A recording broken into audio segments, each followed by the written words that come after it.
Yo, what up? How's it going, everybody? Got your boy Ken here. Got James. And, just Men and Means podcast, episode 6. 6. Episode 6. I'm trying to think of how to say it in Spanish, because as I told you last episode, I'm pretty much on top of that now. You're fluent now. Episode 6. There you go. I had to count that on the fingers a little bit, you know what I mean? Get where I need to go. It's funny, my little niece can actually count to 10 in Spanish, and here I am stumbling over this shit. I'm, substantially older, but it's all good. Well, as you guys know, we like to open every episode with what we call whiskey time.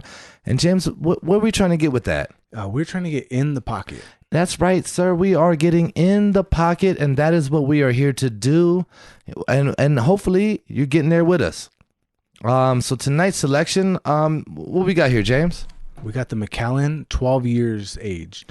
All right, that is exactly what we got. Let me give you a little bit. As we typically do, we like to give you a little background, basically based upon the packaging itself. So I'm going to read a little bit of what they got here. It says the MACALLAN Sherry Oak 12-year-old reveals the unrivaled commitment to mastery of wood and spirit for which the MACALLAN has been known since it was established in 1824. And if I got to say something, that is quite a while. 1824. It is an expression of our enduring desire to go beyond ordinary, to seek out the extraordinary, and create peerless single malts. Is that extraordinary or extraordinary? Extraordinary. And if you correct me, sir, we are going to have an issue. You know what I mean? That's what we're going to go with. And it's irrelevant. Really, it's all the same.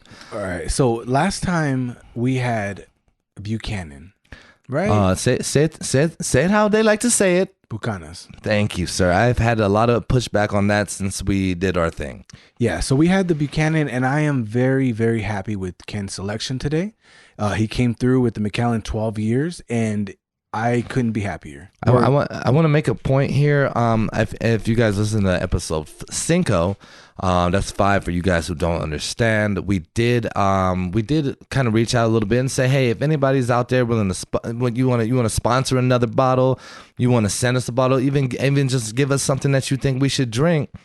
Do so. And so we had one person who went ahead and actually shot some ends, if you will, gave some contribution, financial contribution to the podcast, to getting us another bottle. So if anyone does so, we're definitely more than happy to accept that, and we give you a shout out. So Gail, this is to you. Good looking out on that. And this is where I went to, the MACALLAN 12-year aged Sherry Oak single malt Scotch whiskey. Thank you for that. Yes, thank you. So with that note, we're gonna talk about the price point here. So what we're looking at here, as I picked this up at a local Stater Bros is the actual title. This was about $89.99. Yeah, that's right, sir. $89.99. Thank you, Gail. Thank you. Yeah. Definitely another one of our pricier selections. The higher, obviously there's things that get a little higher than that, but for us, this is not our everyday pickup. Which is why I'm happy. Yeah. James looked a little bewildered, if you would. Like, holy shit, you spent that much?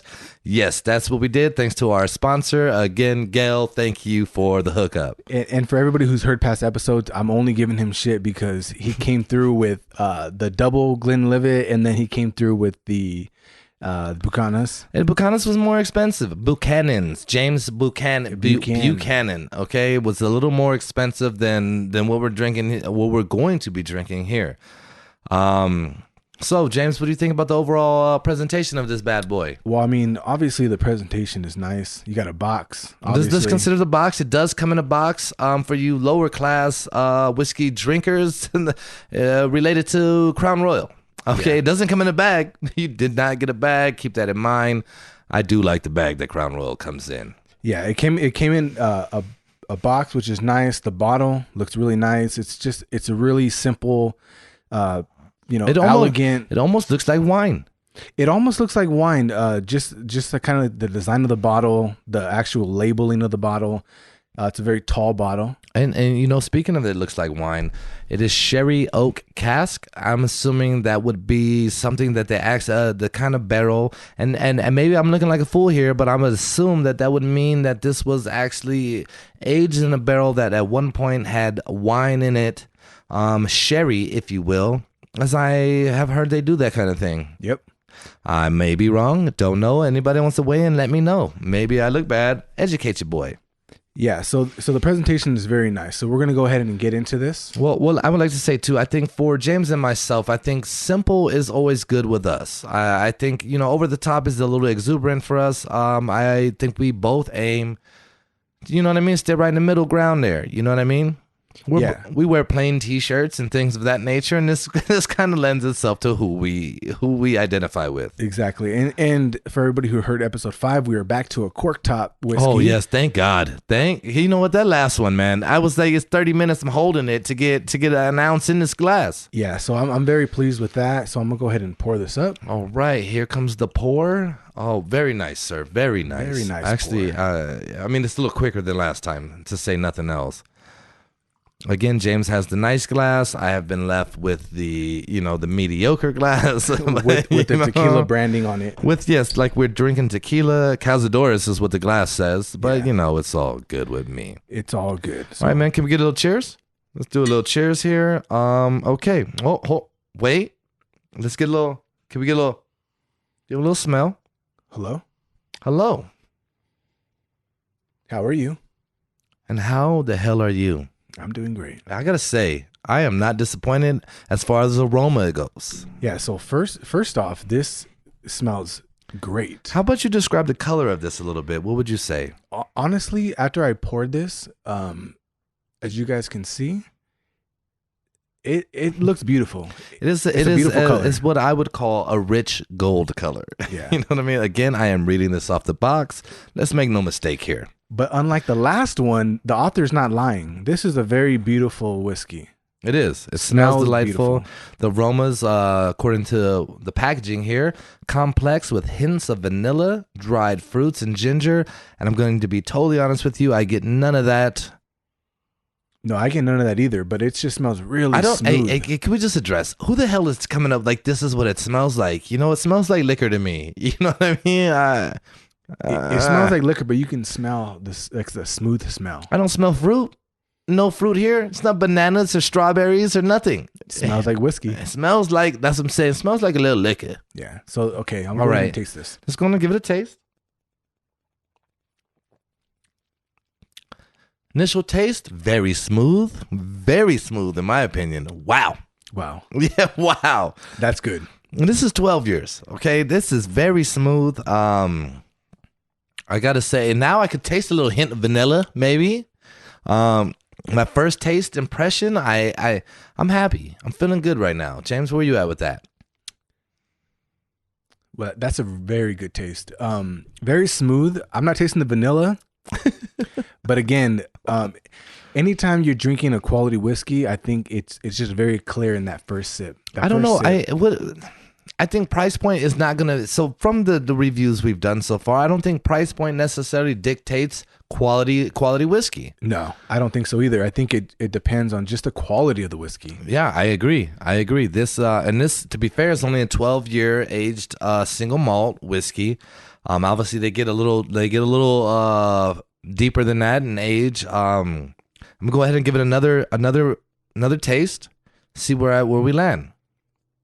Yeah, this is just a very, very delicious whiskey. I would say even smoother on the second taste. Even smoother. I am thoroughly impressed with that. I'm happy. I'm happy right now. Welcome to Ken's happy place. That's this. There you go. All right. Thank you again, Gail. Appreciate Gail. that. Good looking out. So James, as always, we got to put a number on it. Where you sitting at? I'm gonna go ahead and I'm gonna factor in the presentation. Let's you know what? Let's try something different. Maybe let's say presentation. What do you rank that one on? I rank the presentation a 7. I'd give the Buchanan's a higher presentation rating. Yeah. It looked nicer. It looked like it was more fancy. They should have invested in the actual liquor as opposed to the presentation, but that's where we're at. Yeah. What are you gonna do? Exactly. Not bad though as far as their presentation.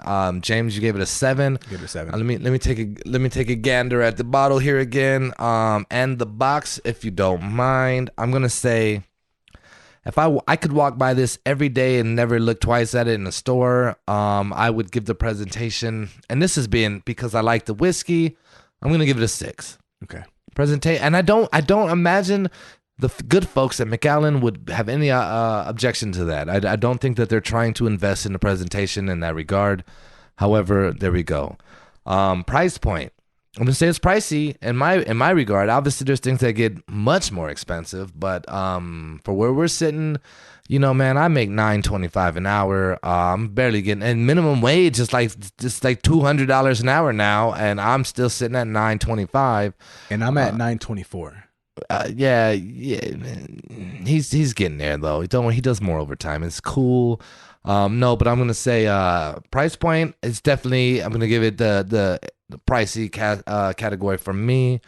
As far as aroma goes, The aroma is great. Like you yeah. smell this, and it smells like you want to drink. You know, you see people about to drink liquor and they plug their nose. I don't think you would need to do so with this. No, it doesn't even give you that kick. It just has that warm. You know what's smell. funny? When I bought this in Stater Bros, the kind lady that was the cashier there, which also a shout out to essential employees, she was like, yeah, you know, once they brought the bottle up, she was like, oh, wow, you're going to have a good time today. And I was like, let's hope so. You know what I mean? This bottle is pricey. But she was like, do you just drink it straight? And I said, absolutely. You know, like that's what you do. And at which point, she went as far as to say, like, yeah, you know, like she said the Blue Label Johnny Walker is what she drinks straight, and that's it, nothing else. And I thought, all right, you know what, I can respect that. And with that said, I think if she tried this, she would not be upset. Yeah. I know a lot of people who do not like to drink straight alcohol. However, I think you would be fine indulging yourself a little bit in the fruits of the MACALLAN 12-year aged whiskey. So overall rating, where are you sitting at? Where we at there? So overall rating, I'm gonna give this a 8. All right. Only because we haven't really reviewed too many of these high end whiskeys on our show. I know they have a MACALLAN 18 year as well. And a 21. And don't Right, make the and mistake. 21. Let's make this clear. I have been schooled and told some people only drink 21-year aged MACALLAN. Yeah. I've been fortunate to try the 18. I knew it was smooth. I saw this. It only made me wonder, well, damn, how much is the 18? And I don't even care how much the 21 is. It's out of my range. But an 8, Ocho is where you're going. Yep, I'm gonna go with an 8. Okay, and I respect why you're doing that. You know, that brings me to a point. Maybe some point down the line, we'll do a re-review because I think, to be fair, I think we're being conservative, right? Like I think initially we kind of jumped in high in the ratings, myself mainly, as I believe I gave one a 9. Yeah. And if I could go back, this one's better. Yeah. To be fair. But we're new. We're growing. We're trying to get there. So with that said, I'm gonna give this one an 8.75. 8.75. Oh, so you're gonna break it down like that? Okay. Yeah, I have to only because I feel like I made a earlier review prior to actually, you know what I mean? Yeah. Taste tipping your toes in the water, if you will. You know what I mean? You got to test the water a little bit before you jump in, and I did not, and now I have to live with that. Yeah. And then, so now that you have our ratings, I just want to reiterate the fact that if you are into whiskey, if you like to have a bottle on hand for a little drink here and there, and you have the occasional drink, the price point is right. It's up there. But I still recommend you go ahead and pick this up just to have it on hand. I think this is okay. So James, we're not 21 anymore. I mean, I do look like it, but I am not. However, I would say This isn't the kind of thing that I take to the house party and I'm like, yeah, pour up for everybody. Hell no. Not me. 925. Nah, man, it's like 3 months. I got to save up for this. So with that said, I do think, to James's point, this is the kind of thing though. Like if you're at home, you had a hard day at work, you want to come home, pour yourself a little whiskey. This is a great one to go in. It just, like I said, man, it's a smooth drink. It really gets to the point, and a little pricey, but not bad by any fashion. Yeah, and I know a lot of people they don't necessarily know where to get into the whiskey game. I know a lot of people have had a whiskey in their life. Jack Daniels, right? So you don't necessarily know what's a good one to have on hand or to start your home collection, just to have a few different ones, right? This is definitely one that you need to put into your collection or start with. Don't go grab the Jack Daniels. Spend the money on it. Right. Yeah, definitely stay away from Jack Daniels. I mean, you know what, man? I don't know. If you like Jack, a lot of people, I was talking to somebody today and they're telling me like, oh man, that honey Jack. And I was like, yeah, I'm not 21 anymore. You know what I mean? But and I think, if anything, I think that's kind of our goal, is to try to get people to understand, live it up. You know what I mean? Try to get out, try to experience new things. I think that's kind of our message in a lot of things that we portray anyway, is try to get people to step a little bit out of what you know every day and try to sample something else. See if you like that. How do you feel about that? And take it from there. So that's the MACALLAN. That's where we're at. I think we're on. And I would almost guarantee at some point we're gonna step it up to a greater aged selection there. So I think we're fans. I've been telling James for a while now, MACALLAN, like I said, I've had one shot of MACALLAN 18 and I was like, you take a shot, you're kind of like, oh shit, here we go. And that was the thought, and I took it and I was like, well, damn, can we do another? You know what I mean? And very good, very good. So I think that's 2 thumbs up, if nothing else. Yeah, 2 thumbs up. Final rating, you got an 8 and an 8.75. No. Say it again. 8.75. 75. Come on, put some black in it. 8.75. Sam. Okay, James, you know what, man? You are thoroughly disappointing me right now, okay. Right? Come on. You know how to do it. Do it one time for the people, James. 8.75. There it is. All right, there we go. Bring it home for your boy. Okay, so that is how we get in the pocket, and we are going to get in the pocket, and that's the segment there. Whiskey time. MACALLAN 12. There you go. All right, so right now we're still on quarantine status. Everybody's on lockdown. Some people are losing their mind. We're still at work. So the other day, Ken was talking to me about. He asked me, what's the worst movie, one of the worst movies you've ever seen? He's had a conversation with people, and that was one of the topics that came up. So this is a fucking tough question. Very tough question. It initially poses itself as such. However, I think once you get the dialogue going, as I've had some time to look into it, there's many. Yeah, there's many. But the funny thing about like bad movies is like, I feel like I just kind of like erase them from my memory, or I don't watch them. You know, I think as people who watch movies or films, you spend a lot of time like avoiding bad movies. You want to, right? I mean, obviously, it's funny because even more are coming to mind right now as we're talking about it. So I'm just gonna say, I think instinctually as humans, bad necessarily registers stronger with you than good. Why? Because you want to avoid bad. I think in our minds we're wired to, if something hurts you, a bad feeling, you avoid it. You know that hurts and you stay away from it. Fire is hot. Don't put your hand in it. It doesn't take long as a child to learn that. You do it once and you're like, I grabbed the tailpipe on a VW Bug as a child, put my hand on it as I was dared to do so, and immediately realized, well, I see why I was dared to do this, and I will never do that again. This car was hot as fuck, and literally half my skin melted to the fucking tailpipe, and I've never done that again, you know what I mean? But here I am. This is maybe fucking 28 years later. 28 days later. That's funny. That's a movie too. Point I'm making is just simply, I think our minds are wired to remember bad things, except for instances like this when it's like that was so bad, but it's nothing impactful to us, and you choose to let it go. Yeah. So the only thing that really came to mind, like, because I don't remember any recent movies that were bad, except for one. I watched one, and I'm gonna name it, and no one's seen it. I believe no one's seen it because I wouldn't have watched it, but my girl thought, "Hey, let's fucking watch this." It's called The Words. It has like Bradley Cooper, Dennis Quaid. Oh wow! It has some star power. Yeah, it has Zoe Saldana. It has Jeremy Irons. Which, oh wow! Yeah, so I don't know who that is, but all right. I believe if I'm not mistaken, I believe he's the guy who did Shere Khan's voice in the original Jungle Book. He's an old man. Oh, but I'm familiar with Jungle Book. Yes, the original. Yeah, so you know how long ago that came out? A long fucking time it's mind-boggling how long ago that shit came out. Yeah.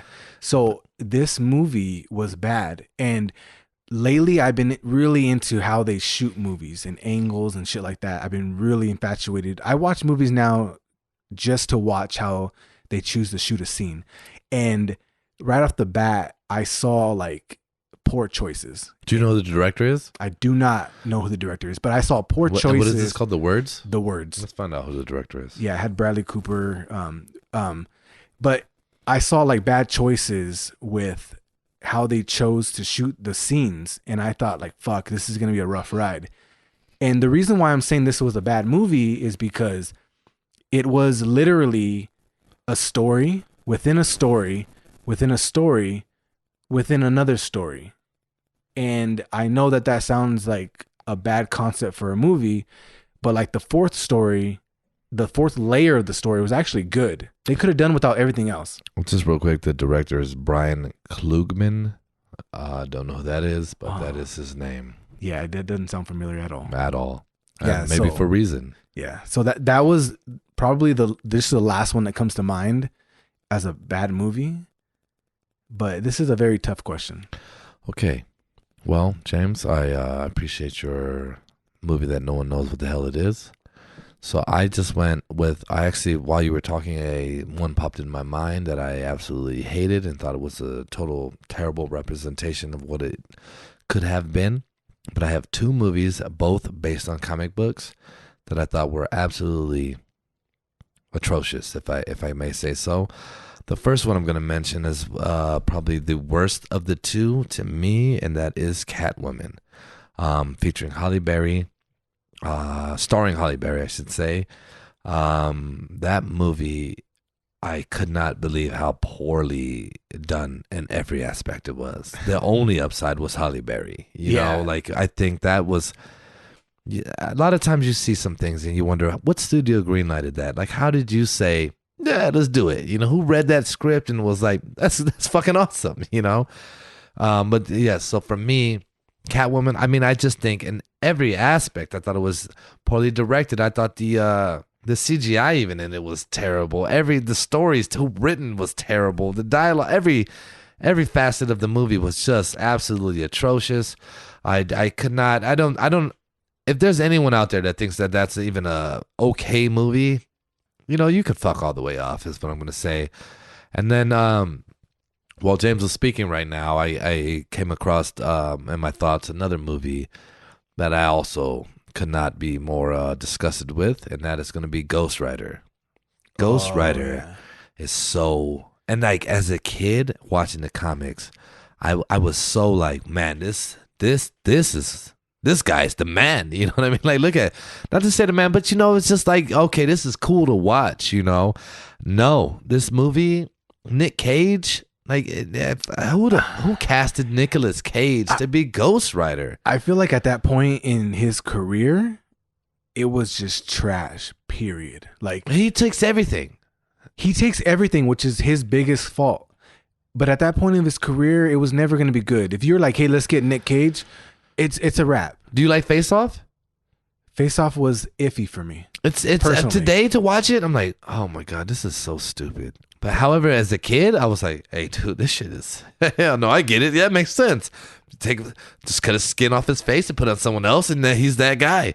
Life doesn't work that way. There's something on YouTube I like to watch, Everything Wrong With, and it's just like, you watch these and you're like, oh no, pitch meeting. It's called pitch meeting, and then they do the face off, and you're just like, yeah, what in the fuck? Like, okay, it's just terrible. It's terrible. But I do like Everything Wrong With and pitch meeting. Shout out to those guys doing those things. Those guys are A1 in my book. But James, what do you think about Ghost Rider? Let's hear your thoughts. Well, I think Ghost Rider was obviously shit, but I was talking to my girl the other day, and I was thinking like, okay, I was born in the late 80s, and I went through the 90s, and a lot of bad movies came out in that era. Like there's a shit ton of just cheesy movies. I can't really throw them out. I knew that would be the answer. Okay, I'll tell you this. I can't either. There's movies that I like that I know aren't that great, but I like them. Like what? Like for instance, I grew up with Bloodsport. No, that's okay, but it is what it is. You know what I mean? And I love that movie, so I won't say anything bad about that movie. But what I will say is that I've shown that movie to people who've never seen it, and they're like, "What the fuck is that?" Have you ever seen the movie Double Team with Dennis Rodman and Jean-Claude Van Damme? Yes. I literally thought it was the greatest movie ever at one point. See, Jean-Claude Van Damme was my Stallone and Schwarzenegger. He was my I'm right guy. there with you. You know, I was in the movie. circle. What's the movie where he like they dip their hands in like the glass? Oh man. Oh, you know what I'm talking about though, right? Where they dip their hands in the glass and they're like going at it. I remember, and like one dude dies or some shit. Wasn't that Kickboxer? I don't know. I honestly, okay, I'm gonna find out. Death Warrant 2 was another one that I liked growing up. We're gonna find out. But Van Damme was like my guy. So like, he didn't make any good movies in terms of like movie making or film. The action though. It was action, but it was like, who's the biggest action star of the generation? And he just happened to be that guy. So I've seen a lot of bad movies. You know what I mean? Kickboxer. It was Kickboxer that we were referring to. Kickboxer is the movie. Yeah, so I've just dealt with a lot of. I just feel like during the 90s, there's a lot of cheesy movies. Hey, can I just show you a picture of the cover for Double Team? Can we look at the? This is what I thought was cool. You know what I mean? What are we dealing with here? Yeah, and I also watched Demolition Man with Wesley Snipes and Stallone. Man. Yeah, you know what I mean. So like, there's just a lot of movies that are bad. In the world of bad movies, there's several. However, I think you got The Words. The Words was yours. The Words. I like to play Words with Friends. Was one of the most recent ones. Words with Friends is Words with Play. Words, whatever. Yeah, you other people call it. Get your shit together. But you said The Words. That's a bad one. And I'm gonna go. It's tough to pick between which one was worse of Ghost Rider and Catwoman. I'm going to go Catwoman. I'm going to go with Ghost Rider. Yeah, you're probably right. It was like... It was really bad. It was terrible. Yeah, but both of them were. Yeah, but Halle Berry's hot. Yeah, but what's her name? Even Mendez is in Ghost Rider. Oh, no, is Face Off? She's in Face Off. I don't remember. Yeah, we're not talking about Face Off. I don't... Like, Ghost Rider, I just remember how terrible the CGI was. I mean, fuck, man. All around, it was just a bad movie. It was just a bad movie. And you know what? Nick Cage is a shit actor in a lot of aspects, you know? Like, yeah, man, that guy has done a lot of bad movies, you know? Plus, let's go back to like early comic book movies. They were not that good. Yeah, a lot of them weren't. But you know what, man? You know what? Also, fuck it. I'm not going to say this makes this list, but Spider-Man 3 is one of the worst movies I've seen too. Like, I hate it. I told you this before. Tobey Maguire is not on my good list, okay? And this man is trash, okay? Walking down the street when he's doing that little dance.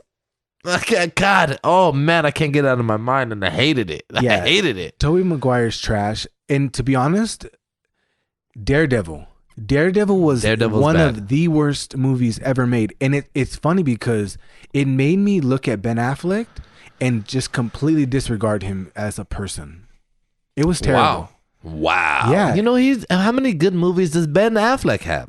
Ben Affleck stars and directs in his own fucking movies, and like for some reason they're all like Boston based, and they always are. It's like, okay, I get it, dude. I get it. But like when you're the one casting yourself. Wait, can I say this? I get your point, but I kind of have to admire the fact though that here he is making substantial money to do subpar fucking work, but gets it done still. Like, you gotta admire that. You gotta admire the fact that at least it's not great, but it's doing enough where he's getting paid still. He's fucking cast as Batman. No, who picked that? No, I do give him credit for at least, making a career. I'm not saying he's not a good actor or director or good writer, but I'm saying I don't necessarily want to see him as Batman. Same. It was like during his alcoholic phase, and he was like overweight, and it's like, why are you making a husky Batman? You know what, man? I feel like you made two very, very, very rude references to people who like to drink and are overweight. You're sandbagging some bitch. No, I saw his recent movie, The Way Back, the latest movie he made. Oh, you told me about this. Let's hear this. And it's funny because he is a recovering alcoholic, and I just, like, in my mind, I'm trying to think, like, damn, I wonder how that felt to play like an alcoholic when you're a recovering alcoholic. Like, I get it. You could probably lean on your experiences. Is it therapeutic? Is it therapeutic? Is it bad for you? Do you fucking tear off some old scabs that like you're sitting there pretending to drink and you're like, man, I should have wished this was a goddamn you know what I mean? Like he was married and everything. He's been married several times. He's married to fucking Jennifer Lopez. Yeah, in Hollywood, marriages don't last. Hey, Hollywood's a weird place. Can we agree? I would never want to live in that world. I celebrity life and all of that, you know what I mean? Like, not my thing. Not to be out in the scene, you know what I mean? Like, I don't want to be out and living that life. Like the Kardashians, people give them a hard time, and I'm right there with you. I'm not a fucking fan personally. However, I would say this: they're willing to put their life on the line, and I like in the public view, and I am not. You know, like I like my privacy. I like the attention when I want it, but I want to turn that off when I don't. I want to go to the grocery store and just get some fucking groceries. You know what I mean? I just want to do that. I don't want people coming up to me. That seems absolutely miserable to me, to always have to deal with people. I've literally based every job I've ever had on my entire life about never having to deal with people in a mass number directly. Yeah, I don't want to. But don't you think like part of that is like, if it came with like a monetary value of you being in the public eye, some people choose to like make the money. I don't think the money would be enough for me. Dude, the money would have to be, monumental, to be honest. You know what I mean? Because you're giving up so much of who you are, I think. And to me, that there's a certain value that comes with being who you are. And then having to always, like, James, you know me, man. Like, I like to go out. I like to just say weird things and kind of get people, to talk about something or whatever. And I think, like, living, even like, I think that's from what I've perceived as being a comedian, it's very challenging because you're constantly saying random things and everything to get a laugh, and then it's taken out of context. And now you're being banned from hosting an award show or something. I believe that happened to Kevin Hart. Said something about a kid being gay or some shit. Yeah. That clearly was a joke. And however, though, they were like, hey, and if you don't apologize, we're not going to allow you to do this show. And to me, man, these are the things that I'm saying. Like, I don't have a filter in that regard. So I'd rather live comfortably in being me than to accept the money to be something else, which is funny because I think that's like Dave Chappelle. You know what I mean? He got to a point was like, I don't want this. The man lives in Ohio, and I told you Ohio is absolutely the worst place that I can ever want to go. I'm pretty sure he lives in Ohio if I'm thinking correctly. Absolutely.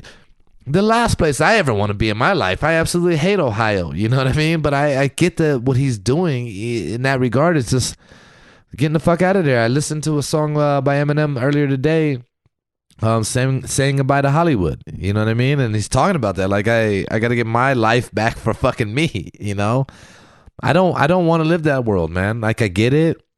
Being popular and famous seems like a great thing, but I like being me, and I don't want to have to ever be concerned about how I'm perceived by others. You already are on a regular basis, man. So to add that, magnify that by 100 billion times, doesn't seem like anything I'm at all interested in. I'd rather live way under the radar. I'd rather work your stupid 9 to 5, and I hate that shit, but I'd rather do that every day before I decide to be scrutinized in that public arena like that.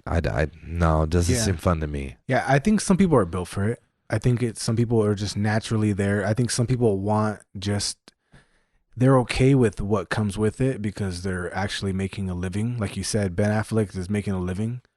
And yeah, he was an alcoholic, and I'm sure there's deeper roots there, Imagine right? that lended itself to becoming an alcoholic. Right. But I mean, it's also just part of what comes with it. Your business is out there. How many times do you hear about celebrities and they're in rehab? Yeah. But it's like the life might be too much for them. Who the fuck knows? But for us, we are living that day-to-day life, so we can't imagine what it would be like to have your shit, especially being personal, especially being someone who keeps your shit like in a personal aspect. You don't share too much, or you're not out there, letting everybody know your business. You're a very private person. These people don't understand that. Their whole world revolves around being out there. You know what I mean?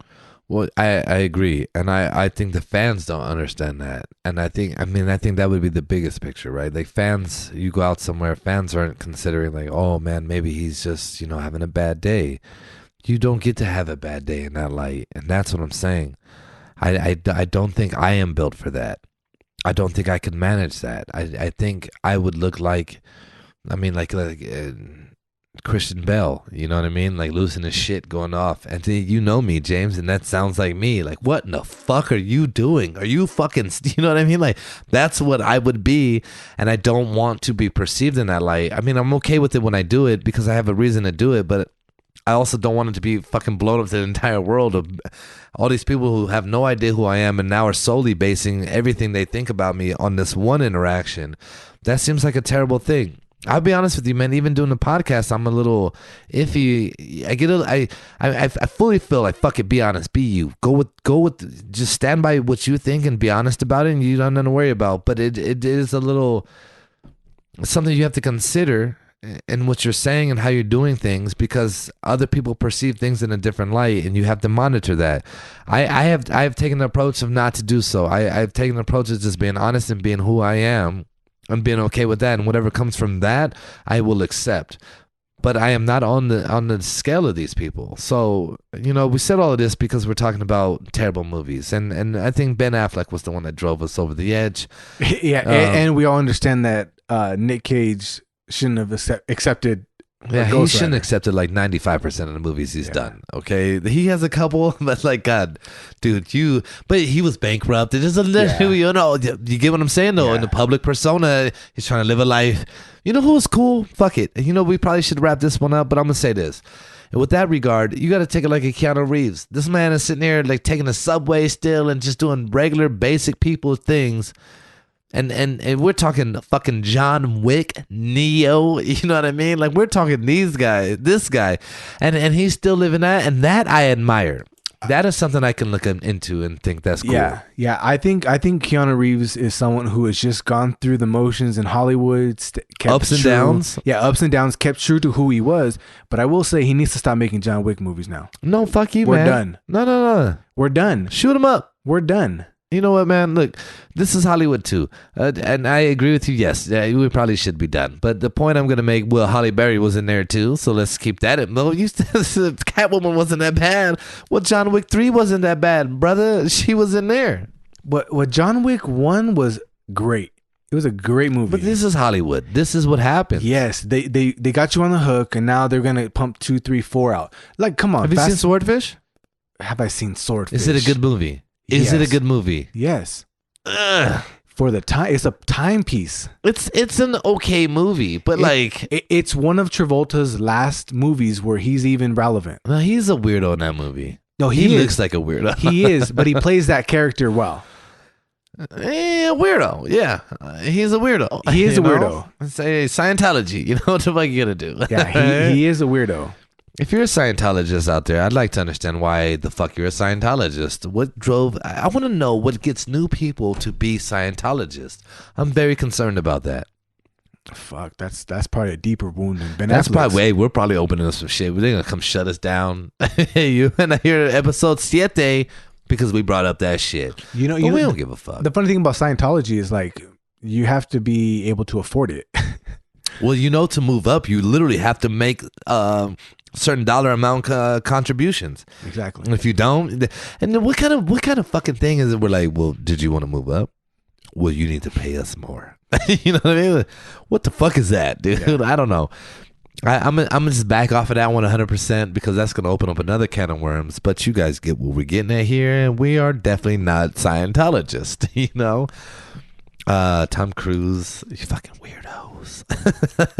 Anyway, that brings us to the next point in the discussion here, and I recently was talking to someone and they sent me one of these. I mean, during this quarantine time, people have been doing these weird challenges and things of that nature where they're sending a list of questions to people and seeing what those people's answers are. And you're supposed to like post some fucking emojis or whatever to reply.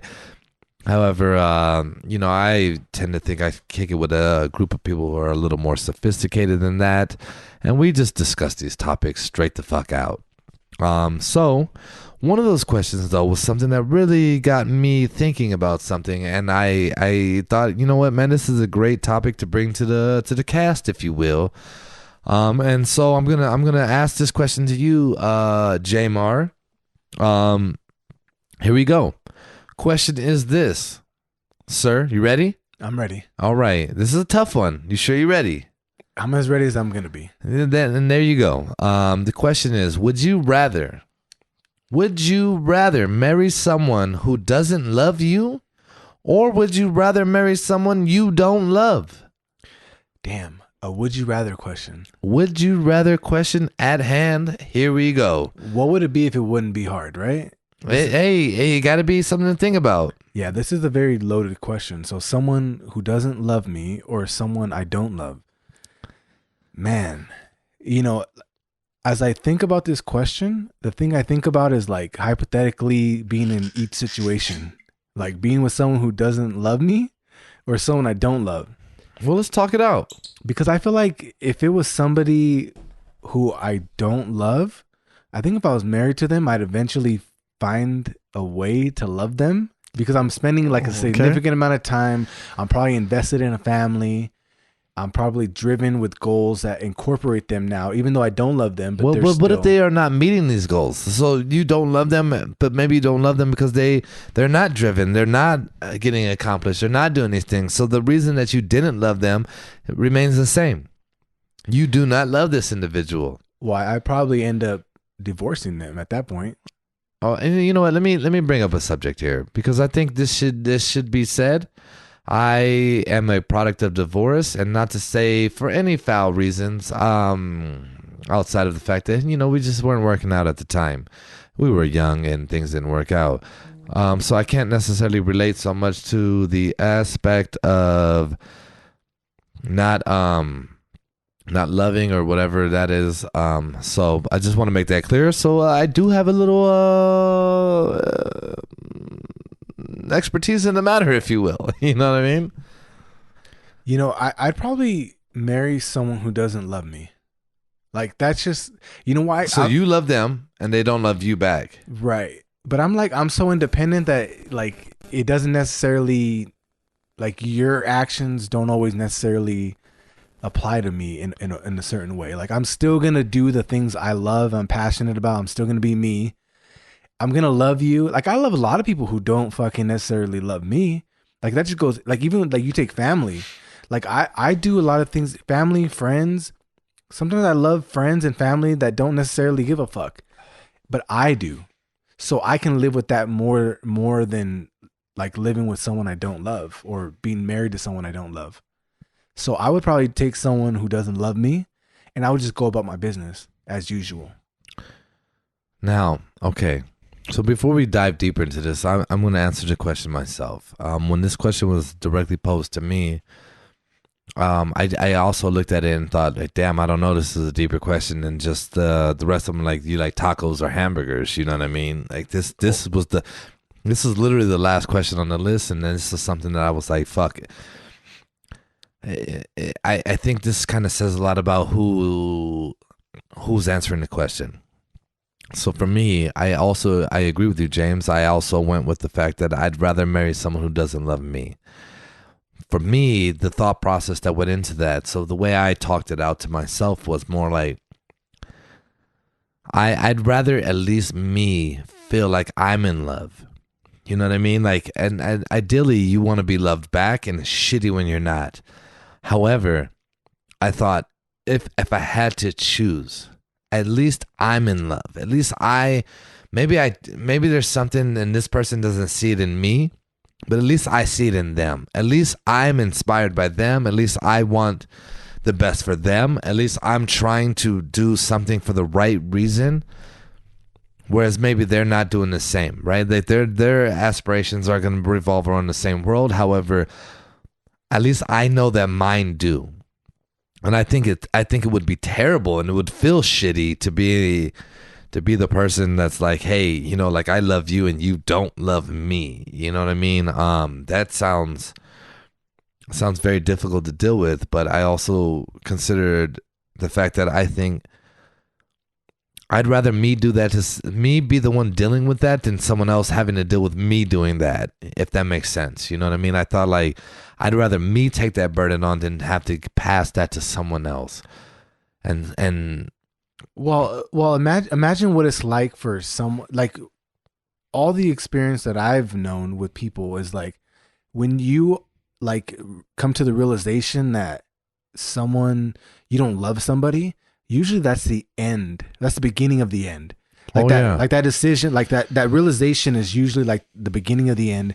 You realize you don't love them, you know, and all of a sudden shit falls apart. But the other way around, you're kind of like oblivious to it, or at least you, like you said, you put it on. Even if you're not oblivious to it, even if you realize like this person is not in love with me, I think you understand like I want to be what you want, which I think is a shit feeling. Like I think it's a shit vibe, you know, and I mean to say it that way too. Like I think it's a terrible thing to have to feel, but I think to be fair, it's something that I feel like I have felt, where I thought like, hey, I'm all in, and then I'm not getting the same output, if you will, and then questioning myself and how do I get better? What do I do? Right.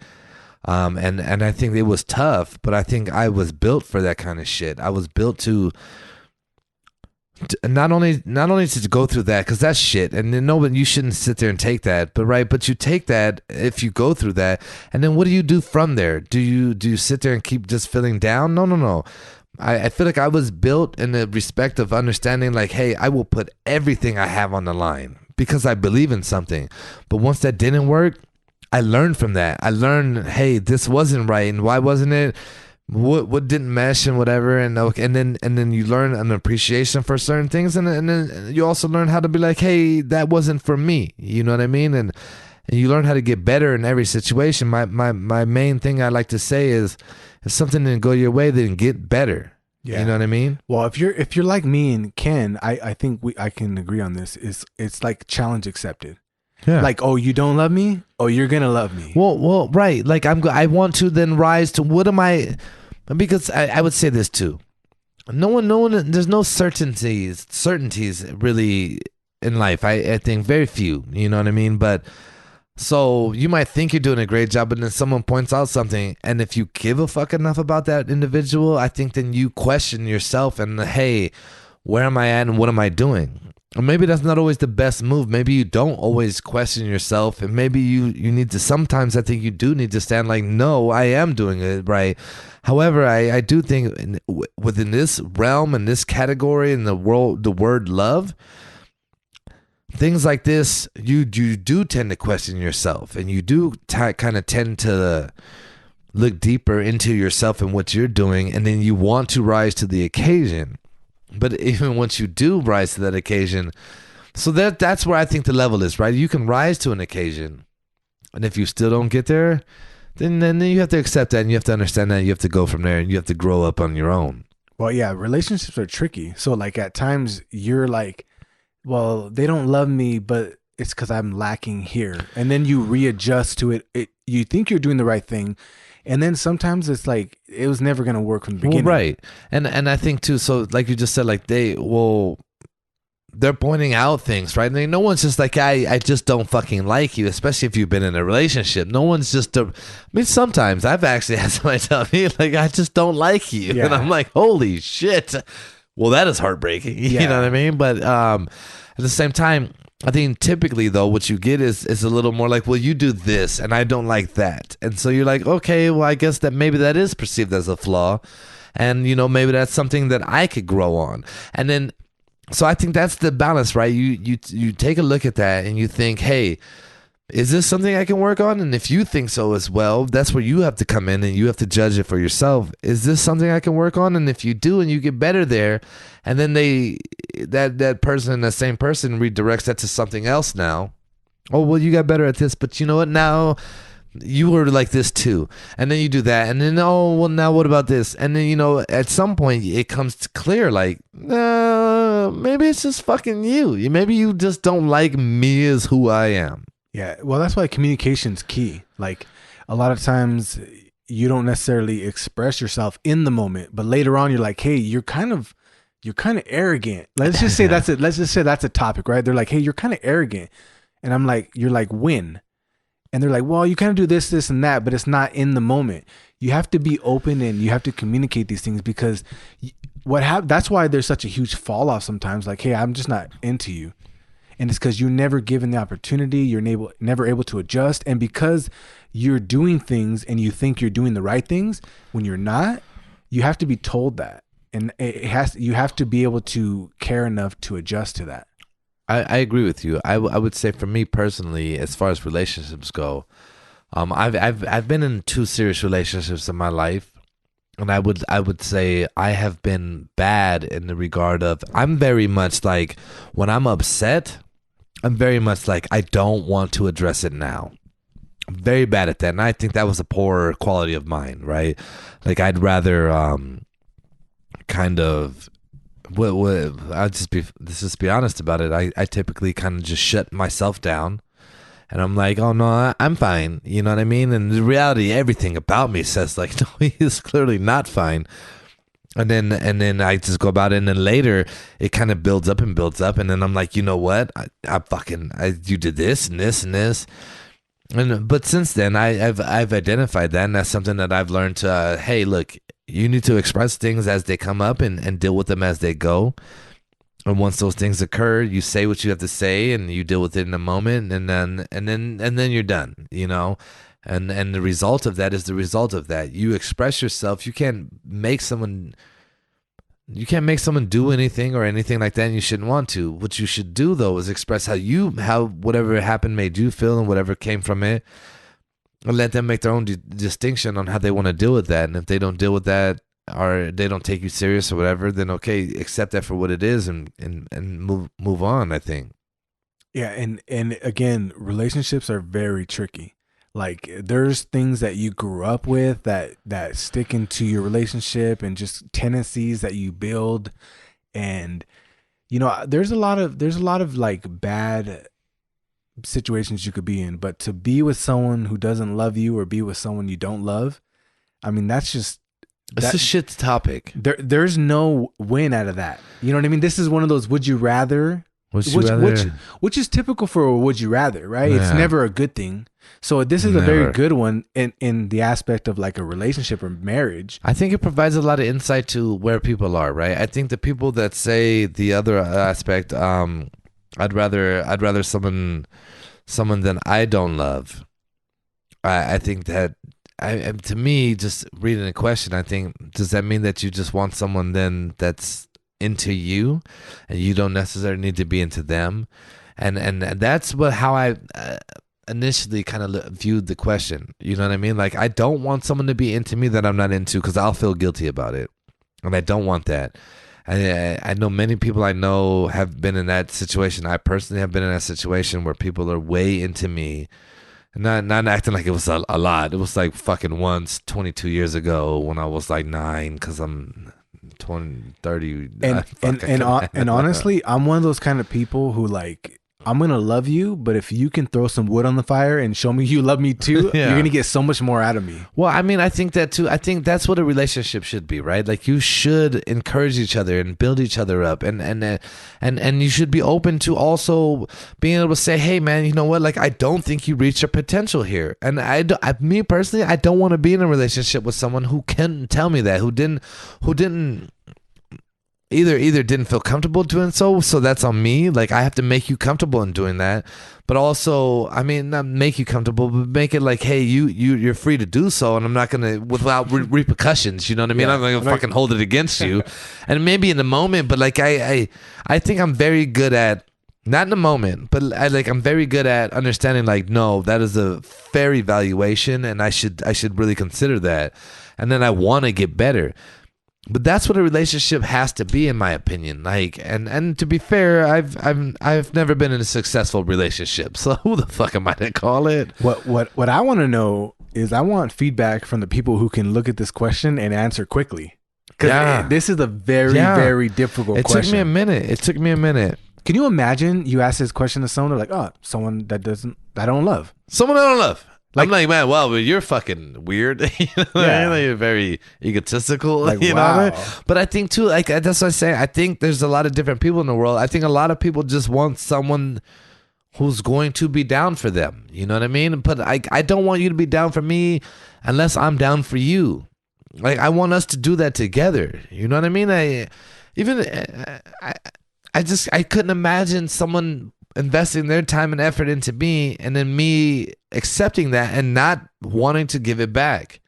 I think that's a tragedy in my perspective. Yeah, and you know what? Someone who doesn't love you also doesn't fuel your like ambitions and your passions. They're uninvested. They're uninvested, so they're not necessarily going to help you move along. So like, you got to be really fucking independent and not necessarily be affected by that. But we're humans. And I've been telling James today, even in dealing with this podcast, I think I mentioned last week, James was a little perturbed with me in the sense that I didn't come as prepared as I should have. And I'd like to make this clear. I came this week more prepared than you would ever imagine. Okay, yeah. I have shut the fucking show down, and here we are.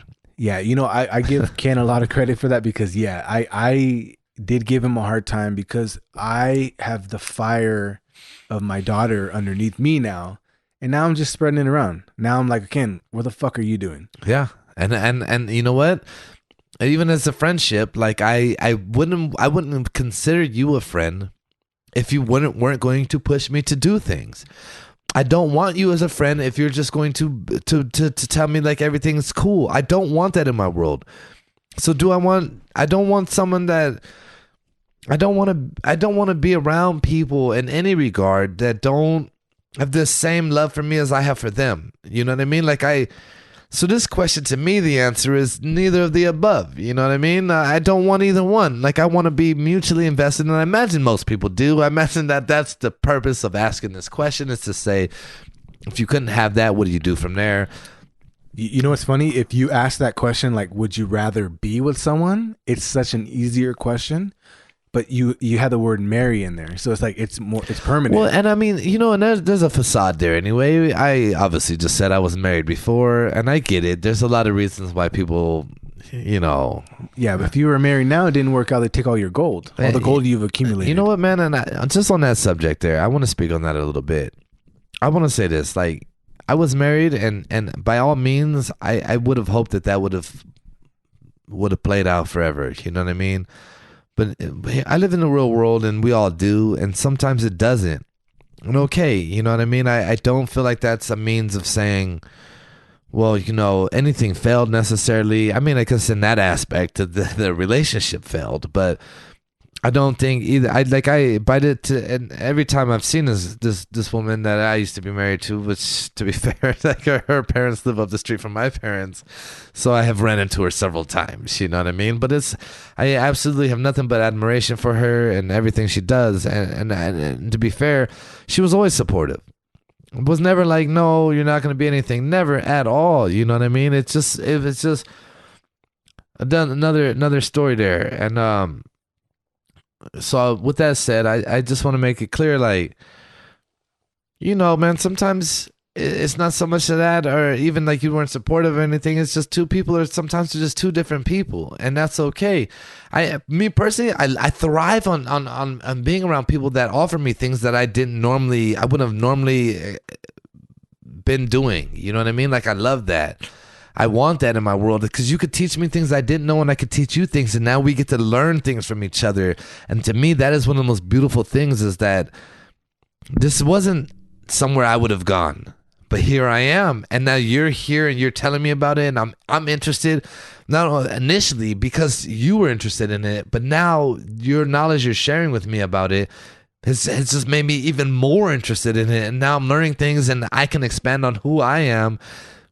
That to me is what life should be. It's just constantly trying to grow, constantly trying to learn more knowledge and get a greater understanding for different things and different cultures and different perspectives and everything. And that's how you make the most informed decisions later on in life about other aspects. Yeah. And so what we can obviously recommend is that people who are invested in each other need to put the time into each other and listen and adjust and make sure that you're doing the right things for each other, because you don't want to end up in any one of these situations. Okay, so how we like to end every episode is with a little bit of truth for you guys.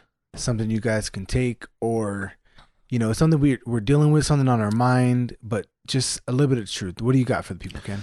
Okay, two things. Number one, I'm going to say the truth is MACALLAN 12 is pretty goddamn amazing. It's been good to us. It's been a fun time.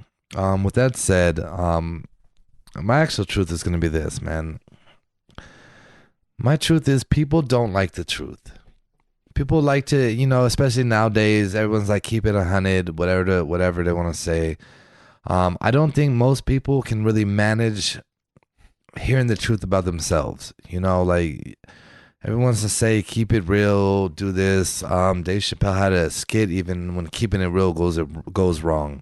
And I think that is the world we live in now, where people don't. We live in a world of fake everything, man. Everything is fake. Everything is this. It's fake news. It's fake fucking lips and everything else, and fake. Everyone's being fake. Fake facades. Rappers are fake. Everybody's fake.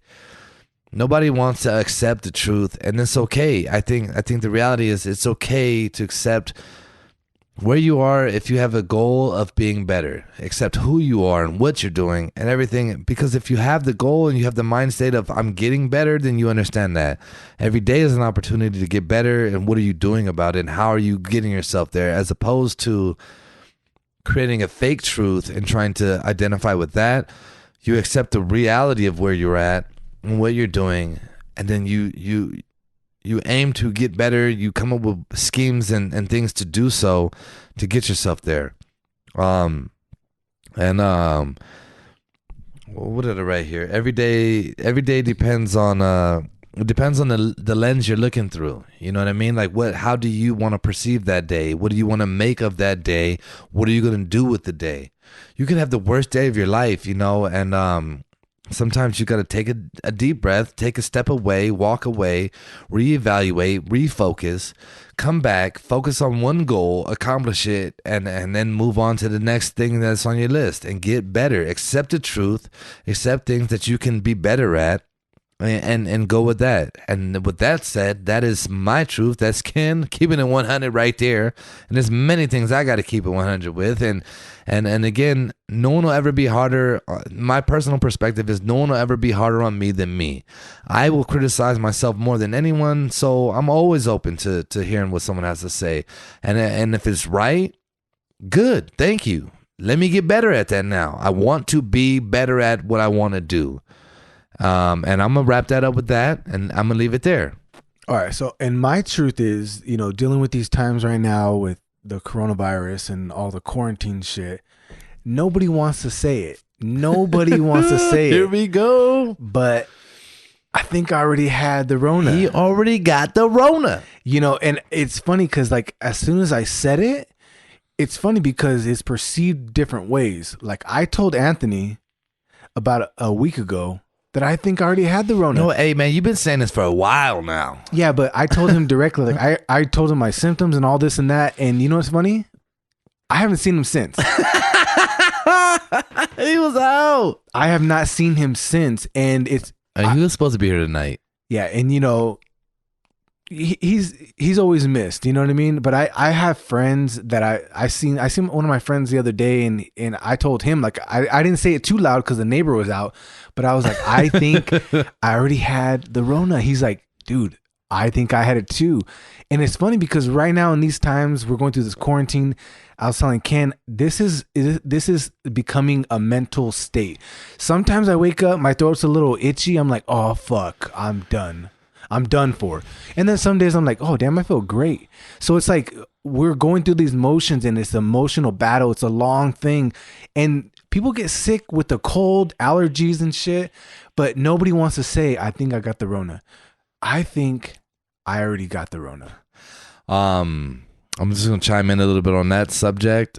James, I probably had the Rona already as well. I'm probably Rona 2-3 times already. You know what I mean? I'm going to say this, man. As you know, Anthony is a little bit of a germaphobe. He gets a little freaked out about these kind of things. I'm talking to him one day, and I'm like, man, I don't know, man. You kind of freaking me out. Then I was talking to our tonight's sponsor of our whiskey, Gail, and she was kind of saying the same, also a germaphobe. And I was like, oh, shit. You guys are freaking me out. And I woke up the next day, and I was like, man, I got a little bit of a headache. I feel a little sore. And I'm like, man, is this the Rona? This was after a podcast. I said, we got pretty hammered. So I was like, is this a hangover? Is this the Rona? I don't know. But, you know, maybe. And you know what? I choose to live with the perspective, James, of if I got it, I ain't got to worry. Ain't no worries. Yeah, it makes me feel better thinking I already had it. Like body is tough, bro. Body is tough. Mind over matter. You gotta watch the YouTube for that one, bro, because I'm fucking flexing right now. But point I'm making is just we all got the Rona. You know, a lot of people already got it. But thank you guys for listening.